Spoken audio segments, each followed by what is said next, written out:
Good morning, everybody. Welcome to the stream.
Hey.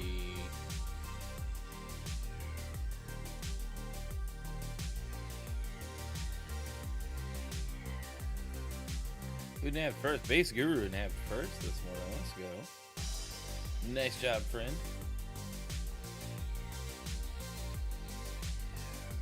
Oh man, game news is gonna be good today. Yeah, it's been kind of a slow news week. I don't know why. It's been kind of slow. Okay, well, hold up here. What's going on?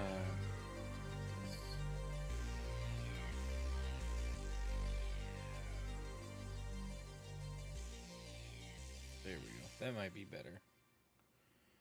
As the song fades out, I'm trying to like fine tune this auto duck so I can like move it out of the way when I'm talking, but I don't know. Yeah, it's working better. There we go. It's attack and release was a little off, but I can fix that at a later date. All right, let's go ahead and get started. Good morning and happy Wednesday. It is Wednesday, my dudes. We got game news on deck. If you're watching on Twitch, thanks for being here. YouTube, Rumble, X. We're live only there. No vertical streams, mostly because I'm already super late. I didn't feel like fooling with all of it.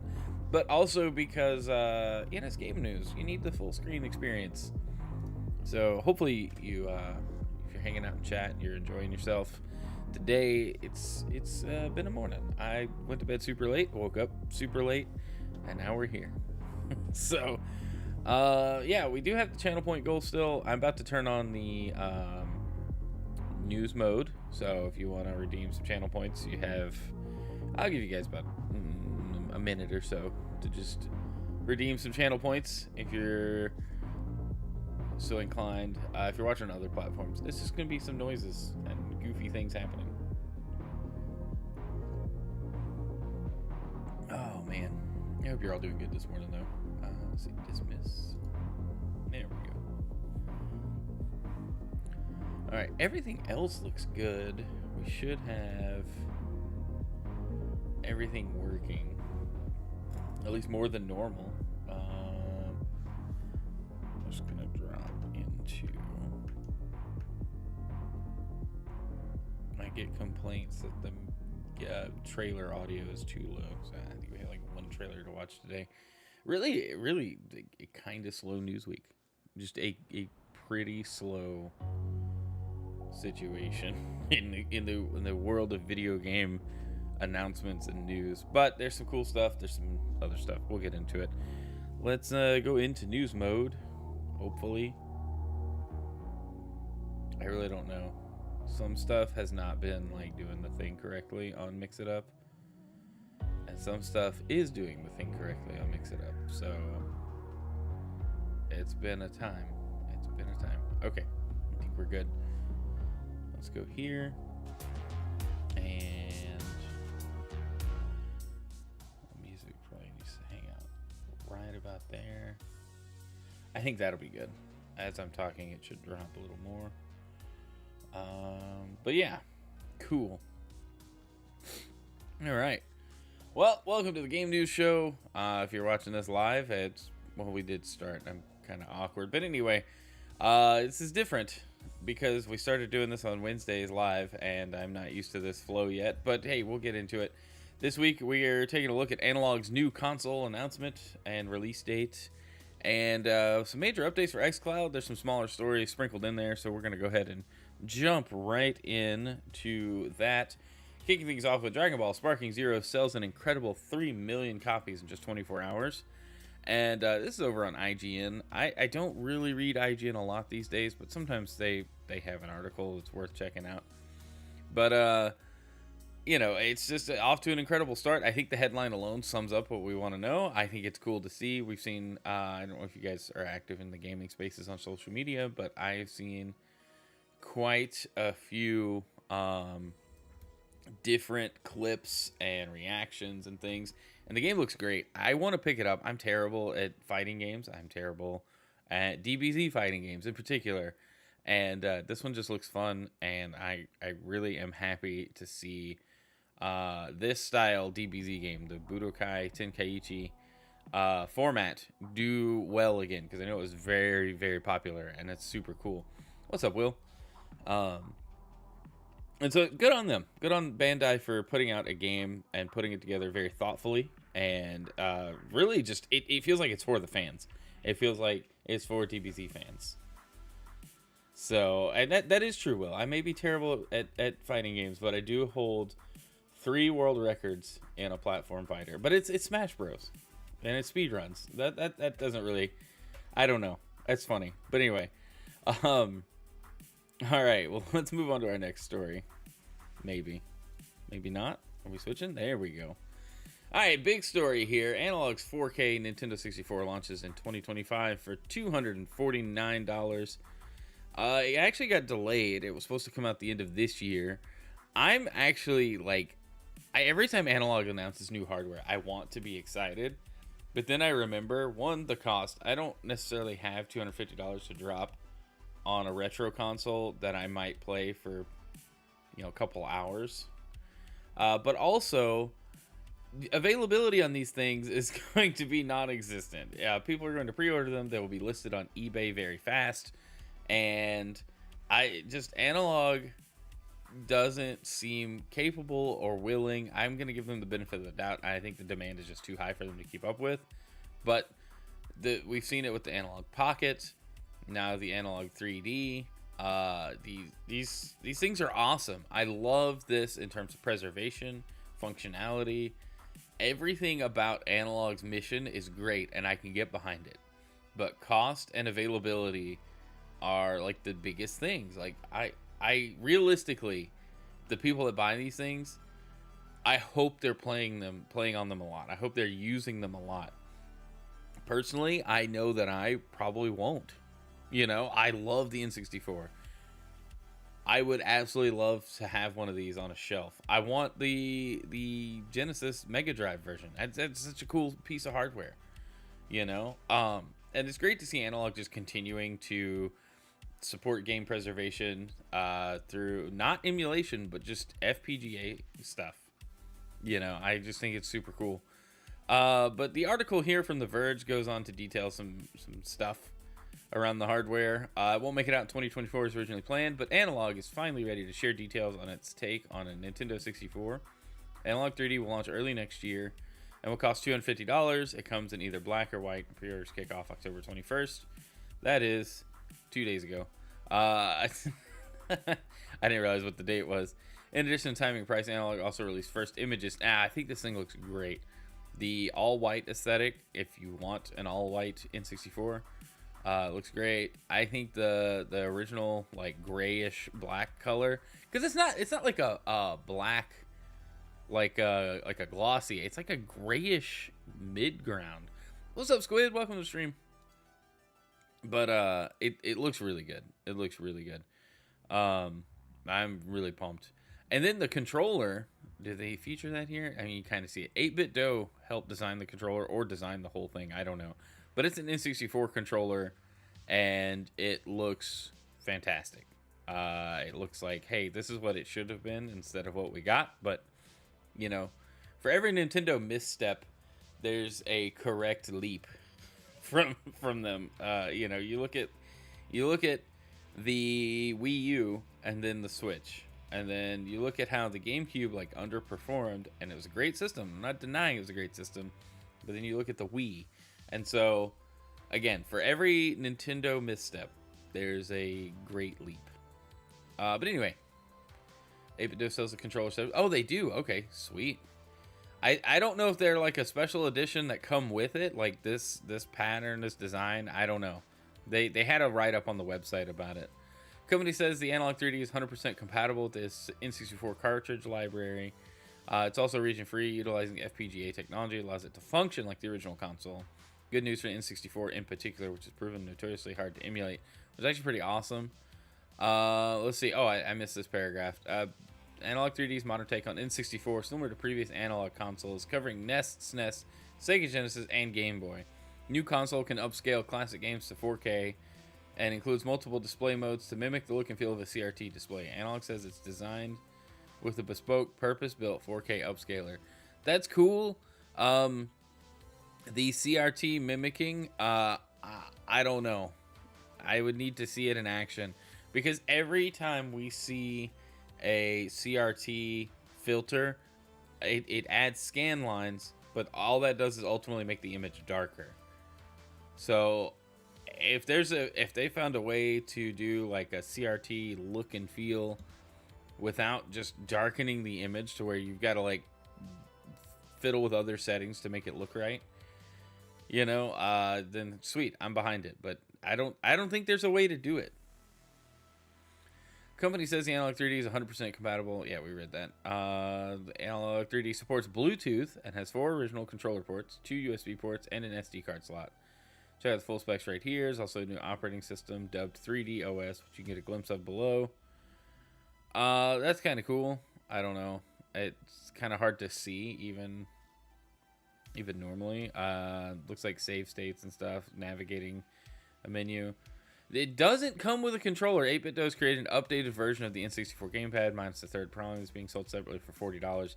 You can see it in the photo at the top of this article. It has a Hall effect stick and also compatible with the Switch, Android, and PC. You can also just use any original N64 controllers you have lying around. This is weird. It doesn't come with a controller at all. I don't know. I don't really like that. So 8BitDo makes the controller, and they're kind of co-marketing these things alongside each other. Sure, I'll take it. But that's kind of cool. I like when Analogue announces new hardware. People get excited for new hardware. My problem is I can't get it. It's going to be sold out. It's going to be sold out very fast. And your list of every message I've ever made, that's impossible. You can come up with a different one if you want. I owe Will a tier list, and I don't remember what it was either. He'll have to remind me. We may do that at the end. Anyway, moving on. We got N64 October 2024 game update. Speaking of N64 things, let's put this in theater mode.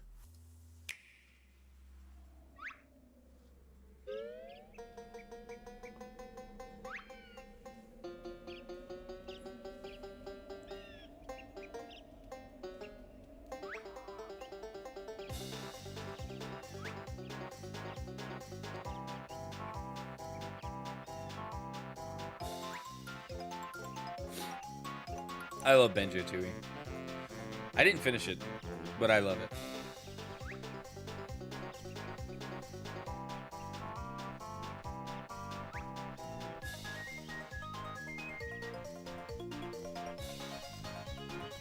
I like that they did the first-person mode sections. I thought those were super funny. So yeah, that comes out in a couple of days. That's the whole update. That's the entire update right there. Is banjo-tooie. That game the banjo IP carries enough weight to just be its own announcement for a monthly update. No, I think it's awesome.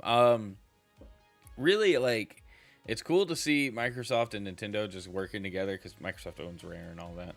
But working together to make this happen, and then the fact that it's widescreen on the NSO service is great. No black bars on the sides, so it just looks really good. But it like no matter what, it just people got hyped about this, and then there was a weird response from one of like the marketing guys at Xbox, but it was a like a rumor or whatever. It was sarcastic. I don't know. I didn't bother with it. I didn't care enough to go look further into drama, but it just really like Rare needs to make, or somebody within the Xbox realm needs to make another Banjo game, and not another Banjo Nuts and Bolts game, just another Banjo game. That would be fantastic. But I don't know. I thought it was cool. Cool announcement. Glad to see it hit NSO. Now both Banjo games are there, the ones that matter. All right, let's speak of Nintendo. Nintendo's mysterious playtest begins to leak. All right, so a few weeks ago, I didn't find out about it until the thing closed forever. Nintendo is doing a like secretive playtest, required players to sign an NDA. I don't necessarily want to go into too many details, but the leak here, coverage from The Verge, talks about it a little bit. They updated the official website for Switch Online Playtest program today, privately revealing more information to participants about what it entails. This playtest is running from October 23rd to November 5th and is only available to roughly 10,000 people who have already registered for the program. So basically, this playtest program is maybe a new game, maybe like a hardware test. I don't know like what the intention of Nintendo is. They're being very secretive about it, but they absolutely knew that doing this and even making players sign an NDA, they were going to leak it. There's no way. And now Nintendo can pursue those accounts, ban those people, pursue legal action. I don't know what they'll do. Like I don't they'll probably just get kicked out of the program, and then it's like, oh, well, now they can't play and they're not going to fill that spot. But anyway, test software is now available to download ahead of the start of gameplay and requires 2.2 gigs of free space. Participants didn't sign an NDA, but Nintendo requested a playtest playtest terms and conditions. Users refrain from sharing any details about it, which has gone about as well as can be expected. Okay, so they didn't sign an NDA. They instead just said, hey, please don't talk about this. They did a Valve. They did a Valve. Hey, don't talk about it, wink, wink. All right, so anyway, while Nintendo has already started issuing copy strikes to leaked media offline, screenshots and information about the playtest are still available on websites like X and Reddit at the time of this writing.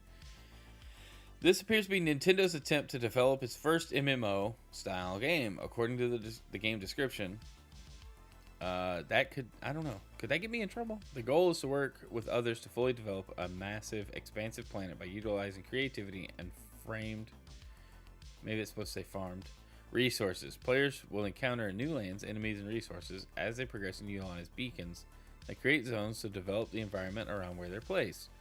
These beacon zones are personal. Players can only move, lift, or edit items in the zones they've placed and can't edit anything within someone else's beacon. There's a separate social hub called the Dev Core, where players can level up, obtain items, and interact with each other. Nintendo also describes UGC, user-generated content features, for creating and sharing custom content, but players are required to pass an in-game test to show that you understand the importance of respectful communication before this capability can be unlocked.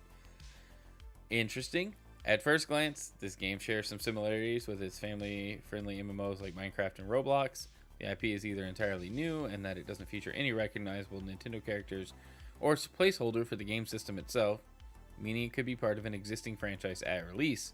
All we know for sure is that previous speculation suggesting the playtest would bring GameCube titles to the Switch Online service can probably be put to rest.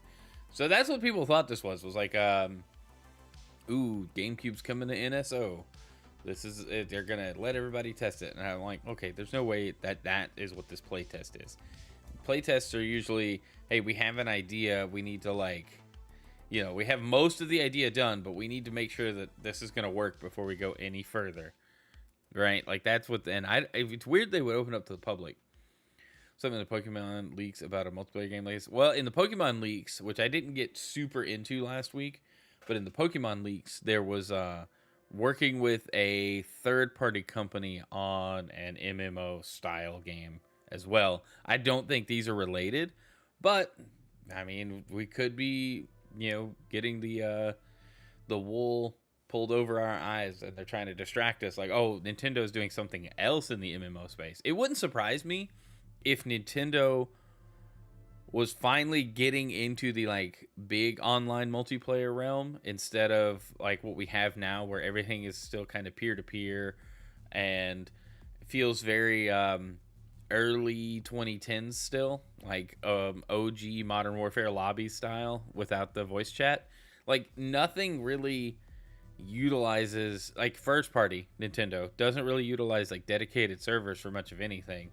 And this could be their first foray into like actually doing multiplayer, like modern, and with the Nintendo like stuff applied to it. So I doubt there will be like a text chat or a voice chat unless you use the app or whatever. And yeah, it's gonna be interesting to see. I don't know. Could this could go nowhere? Honestly, they could do this and go, okay, never mind. You know, but there's no way they set this playtest up and are like, hey, don't talk about it. Absolutely expecting 0 people to talk about it. You know, like they knew this was going to leak out. They knew people were going to talk about this. I'm curious what, you know, I haven't looked up any information on this. I don't really want to. I would rather be surprised by an official announcement. You know, that's where I'm at in my life. Like I don't like a lot of the leaks and rumors. I just thought this was interesting because there's really nothing here except that Nintendo is testing out MMO stuff, which means they're testing out dedicated servers and server infrastructure, which goes all the way back to a few years ago. Microsoft and Nintendo were supposedly partnering up where I think they were leveraging some of Microsoft's server infrastructure to handle things. And it was just like, hey, we're going to do this. And then nothing came of it.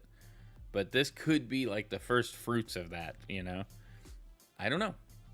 Anyway. Let's move on to our next story. Okay, here's some bad news this week.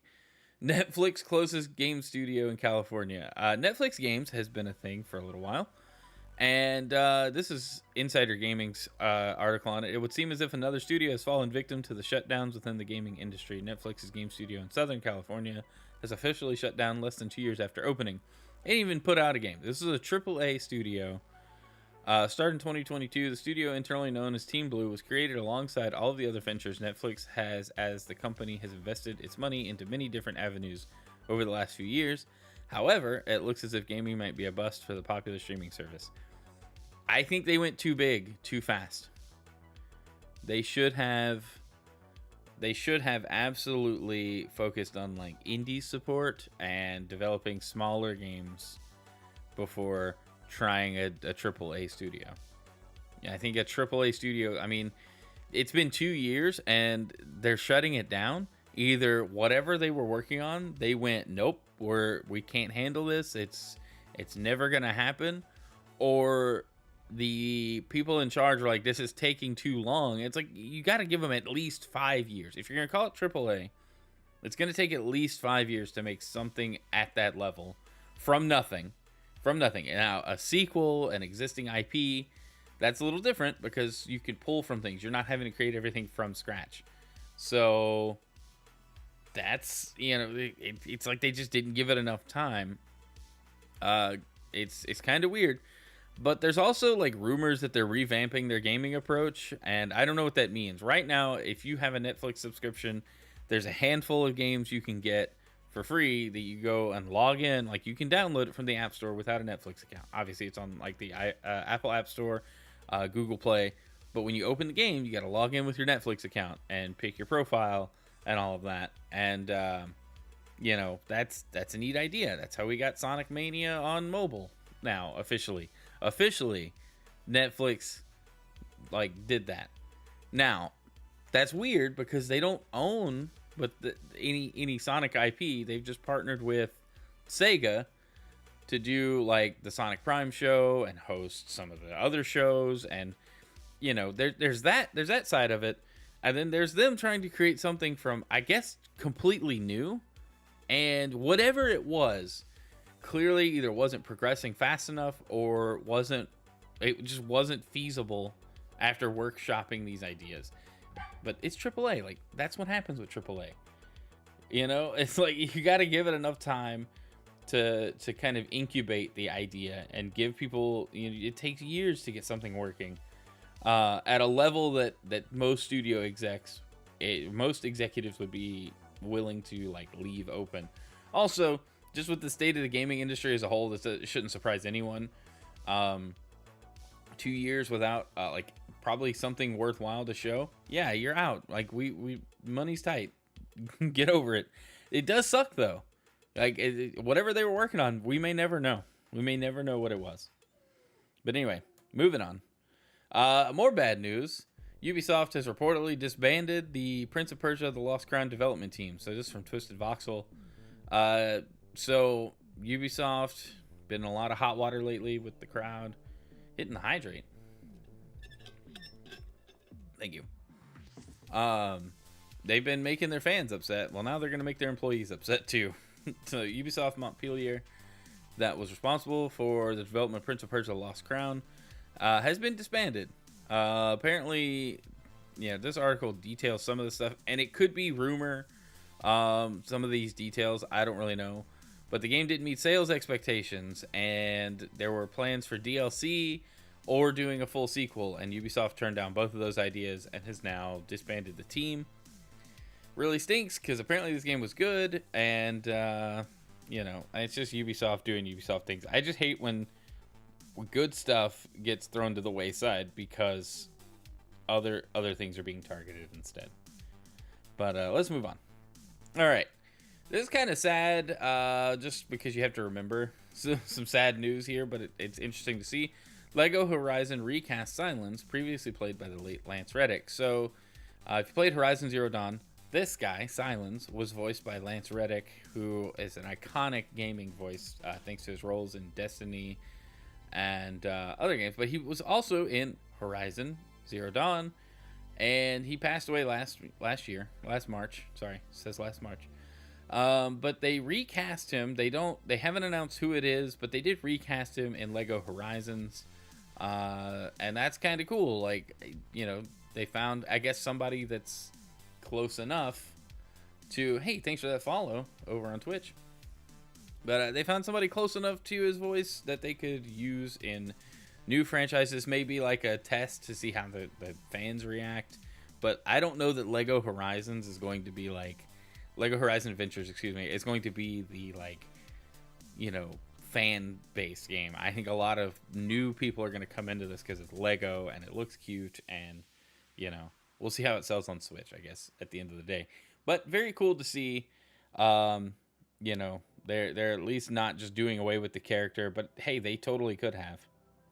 All right, let's go on to the next story. Speaking of Sony property, Spider-Man 2 PC officially announced last week. January release date and no additional story content planned. So this has kind of like been a sticking point, but Spider-Man 2 is officially swinging onto PC January 30th, 2025, making it the latest PlayStation exclusive to make its way to Steam and Epic Games Store. Nixie Software, which worked on porting the two previous Spider-Man games, will once again handle development. Announced during New York Comic Con 2025. Should I say 2024? I don't know. Insomniac's sequel rounds out the series on Steam, joining Spider-Man and Spider-Man Miles Morales on the platform. As part of a broader push by PlayStation, as seen God of War, Ghost of Tsushima, and other PS5 releases make their way to Steam. Notably, Insomniac appeared to end hopes for its long-rumored Venom DLC by announcing that the studio has no additional no additional story content planned for Marvel's Spider-Man 2, seemingly ending speculation dating back to last year. So that's pretty much the article from IGN. What I've understood, I haven't played Spider-Man 2, but what I understand about this game is that it felt like the DLC was coming, and then now there's nothing. And we all know what that's like. Halo Infinite fans, we felt like there was some story DLC that was going to come, some kind of single-player DLC, and then they were like, oh, no, there's not. We actually never had plans for it. I don't know if there was planned content for Spider-Man 2, but the fact that there's not and people are upset about it, I wonder if there was like some messaging in the game that just made you kind of feel like it was coming. And then Spider-Man, like the first Insomniac Spider-Man, had some really decent DLC in it. Like, I remember playing through it. It was fun. So I don't know. I don't know what was going on there. Maybe Wolverine and some of the leaked stuff misled people, but people are just excited about Wolverine. Maybe Insomniac's super excited and focused on the Wolverine game that they've been working on. I guess we'll find out in a few months. Anyway, let's go on to our next topic as we're winding down. Indie dev behind one of the best roguelikes of all time releases its source code to the public in the pursuit of sharing knowledge. I thought this was cool. It's from Games Radar. So the devs behind Rogue Legacy have made the game's code open source in the name of preservation and sharing knowledge. And that's super awesome. You don't see games do this really ever. And so the fact that you can come in, look at the source code for Rogue Legacy, and, you know, build the game locally, make changes, and, you know, just kind of do with what you want. I think that's super cool. It's been over 10 years since we released Rogue Legacy 1, and in the pursuit of sharing knowledge, we're officially releasing the source code to the public from Cellar Door Games. I kind of want to pull the repo just as a developer and just take a look and see how does the room generation work, and how did they handle all of this. And super cool. You know, the rest of the article is kind of filler in my opinion, but I just think the statement itself from Rogue Legacy or from Cellar Door Games means, you know, maybe other indies could follow suit. You know, once their games hit a certain, because obviously, like, Rogue Legacy is still a good game, still worth playing, and people that haven't played it can still buy it. But now, if you wanted to, like, build your own roguelike, you could still use this as a base, you know, easily. And I think that's pretty cool. So, yeah, good on them. All right, next topic.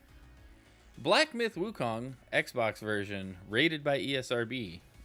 So if you're familiar with Black Myth Wukong, it's a very popular game, came out earlier this year on PC and PS5. One of the best-selling games of the year, if not the best-selling game of the year. And it's really, like, a lot of people have been asking, myself included, when's it coming to Xbox? Because it absolutely should be on Xbox. There's no reason it shouldn't be. Well, here we are. We have an ESRB rating. It doesn't necessarily mean a release is close, but it does mean that the Xbox version exists outside of, like, some internal dev builds. And that's got me interested. It's probably going to be a digital-only release. Apparently, the physical version of the game on PlayStation still hasn't come out, and I don't know where. I just saw that there's a physical release on the way. But still cool to see that the Xbox version isn't abandoned. And, you know, yay, Xbox. Speaking of Xbox, Xcloud gaming improvements reportedly on the way. This was part of our headline as well. Been ongoing updates about Xbox Cloud gaming recently, with reports and even some evidence suggesting Microsoft is gearing up to allow users to stream their games soon. Along with this, The Verge's senior editor Tom Warren has now shared some new information revealing more about Microsoft's upcoming plans for cloud gaming. As highlighted by Klobrille via social media, some improvements in the pipeline include direct-to-cloud controllers, more cloud gaming features, and improvements to the visual quality of streams and improved bit rates. So this is kind of like super important, and we'll touch on this, but let's finish out because the article just ends right here. Earlier this week, references to streaming your own games were discovered on select Microsoft and Xbox pages, with the fine print mentioning how users will be able to stream games beyond Game Pass, which is super important. I think xCloud could be better. It is not as good as NVIDIA GeForce Now, and that's kind of a problem since they're technically competitors, even though you can get your PC Game Pass games in GeForce Now just by signing in, and super weird. But one of the biggest questions with xCloud is, why can't I access my existing library, all my purchased games? Like, why can't I? Well, apparently that question will no longer be a point. At some point, they'll be releasing access. I think we talked about this last week a little bit. But what I didn't pick up on and didn't see is direct-to-cloud controllers. So, like the Stadia controller connected directly to the servers. And that's how you control it. Like, it wasn't like going through my computer or my, phone and then to a server. It's going direct to cloud. Interesting. We saw leaks about those controllers last year, earlier this year. I don't remember. Everything all just kind of blurs together. And then more cloud gaming features, improvements to visual quality of streams. Maybe this finally means that the Series X functionality of the servers is enabled, because right now, even though all of the hardware on Xcloud is Series X based, they're all running in Series S mode. I assume this is to accommodate bitrate costs. Maybe they're moving to a more improved encoding system to make the bit rates less impactful on bandwidth while keeping the quality. Maybe, there's some other considerations there, but it would be nice to get at least full 1080p streams without the blockiness. It happens sometimes. You don't notice it on your phone as much, but like playing on like a TV with cloud gaming, sometimes you'd see, like artifacting and just compression and weird stuff going on. Now, I really hope this means that this is sooner rather than later, but cloud updates seem to come really, really slow, especially from Microsoft. And so it remains to be seen when this would be rolled out, but I'm hoping this is sooner rather than later. The direct-to-cloud controllers will probably be launching next year, if I had to guess. I don't see them dropping anything in November or December related to cloud. They're going to be wanting to push hardware and Game Pass subs. So I'd imagine by probably spring of next year, we'll see like some big cloud announcements, big updates actually hitting.